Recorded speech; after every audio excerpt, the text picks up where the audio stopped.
भगवत गीता के नाम कुछ पल हर शाम चैनल में यह अनाम आवाज़ एक बार फिर आप सबों का स्वागत और अभिनंदन करती है।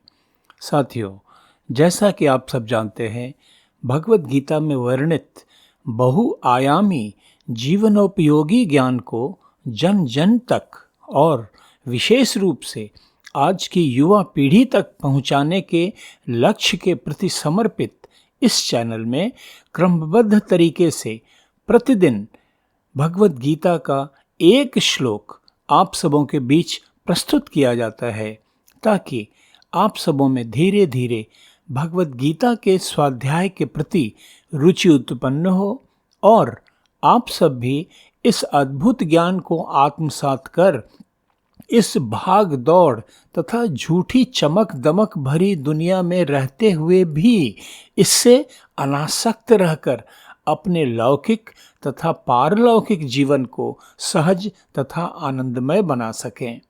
तो साथियों, इसी क्रम में आज आप सबों के बीच प्रस्तुत है भगवत गीता द्वितीय अध्याय का 28वां श्लोक। अव्यक्तादीनि भूतानि व्यक्तमध्यानि भारत अव्यक्तनिधनान्येव तत्र का परिवेदना। इस श्लोक का सरल अर्थ इस प्रकार है। हे अर्जुन, संपूर्ण प्राणी जन्म के पहले अप्रकट थे और मरने के बाद भी अप्रकट ही हो जाने वाले हैं, केवल बीच में ही प्रकट होते हैं। तो फिर ऐसी स्थिति में क्या शोक करना है।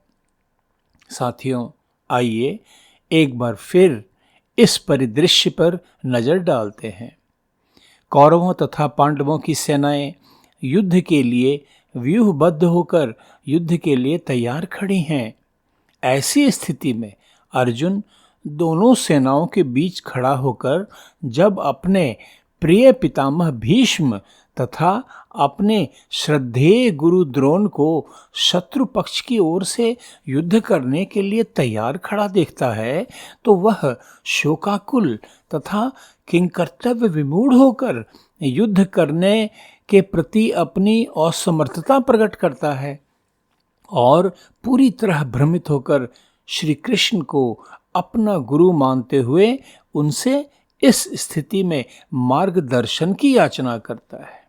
साथियों, श्री कृष्ण तो पारलौकिक शक्ति संपन्न योगेश्वर हैं। भूत, वर्तमान तथा भविष्य सब कुछ जानते हैं। वे तो अच्छी तरह जानते हैं कि प्रारब्ध के अनुसार इन सभी योद्धाओं के जीवन का अंत होने का समय आ चुका है और धर्म भूमि कुरुक्षेत्र में होने जा रहा यह महायुद्ध उसी इनएविटेबल महाविनाश की तैयारी है। तो श्री कृष्ण तो महायोगी हैं, सांसारिक मोह माया से परे, विरक्त, अनासक्त, संयमित, आत्मनियंत्रित। जो नियत है वह तो होकर रहना ही है। इसलिए उस भावी प्रबल के प्रति उनके मन में कोई संशय, कोई दुविधा नहीं है। इसलिए जब शोक विह्वल भ्रमित अर्जुन उनसे मार्गदर्शन की याचना करता है, तो वे अर्जुन को स्पष्ट आदेश देते हैं कि उसे तो यह युद्ध करना ही है। वह इस युद्ध से मुंह नहीं मोड़ सकता है। योगेश्वर श्री कृष्ण जानते हैं कि प्रारब्ध ने उसे इसी भूमिका के लिए चुना है। किंतु साथियों, अर्जुन इतना अधिक भ्रमित हो चुका है कि केवल तू युद्ध कर कहने मात्र से वह युद्ध के लिए तैयार नहीं होता। अर्जुन तो केवल एक पराक्रमी योद्धा ही नहीं है, वह बुद्धिमान भी है और ज्ञानी भी। इसलिए उसे युद्ध करने के अपने कर्तव्य के प्रति पूरी तरह जागरूक करने के लिए श्री कृष्ण गुरु रूप में उसे कई प्रकार के ज्ञान तथा तर्कों से आश्वस्त करते हैं कि युद्ध करने के अपने क्षत्रिय धर्म पालन के क्रम में यदि उसके हाथों पितामह भीष्म तथा परम श्रद्धेय गुरु द्रोण मारे भी जाते हैं, तो भी वह पाप का भागी नहीं होगा, क्योंकि यह तो नियति का चक्र है जो पूरा होकर ही रहता है और उस नियति चक्र में उसकी यही भूमिका निर्धारित है। श्री कृष्ण के मन में कोई संशय, कोई दुविधा नहीं है और न ही वे चाहते हैं कि युद्ध करने के क्रम में अर्जुन के मन में भी किसी प्रकार की शंका या संशय रहे और वह अपने पूरे सामर्थ्य से, पूरे युद्ध कौशल से युद्ध करे।